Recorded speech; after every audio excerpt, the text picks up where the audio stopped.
যখনই বিপদে পড়ে যাবেন আপনি আল্লাহ তাআলার খাস একটি নাম ধরে সাহায্য চাইবেন, বিদ্যুতের গতিতে আপনি সাহায্য পেয়ে যাবেন, আপনার বিপদ মুহূর্তের মাঝে দূর হয়ে যাবে। ব্যবসা বাণিজ্য লস, সার কাছে শুধুমাত্র শত্রু আর শত্রু, বিপদে আপনাকে গ্রাস করে রেখেছে, কোনো কাজেই যেন সফলতা নাই, যেটাতে হাত দেন সেটাতেই লস, কোনো কিছুতে আপনার সাফল্য নাই, সন্তান কথা শোনে না, স্ত্রী কথা শোনে না, পরিবার পরিজন নষ্ট হয়ে গিয়েছে, কিভাবে আপনি বাঁচবেন?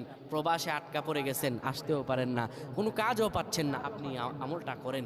এটি আমার কথা নয়, বিশ্বনবী মুহাম্মদ রাসূলুল্লাহ সাল্লাল্লাহু আলাইহি ওয়াসাল্লামের প্রিয় সাহাবী হযরত যায়েদ রাদিয়াল্লাহু তাআলা আনহু, তিনি একবার মক্কা থেকে হিজরত করে যখন মদিনায় যাবেন, ঠিক সেই সময় বিপদে পড়ে যান।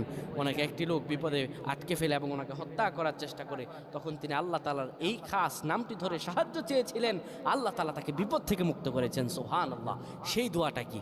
তিনি যখন বিপদে পড়ে যান তিনি বলেন, আগিসনি ইয়া রহমান।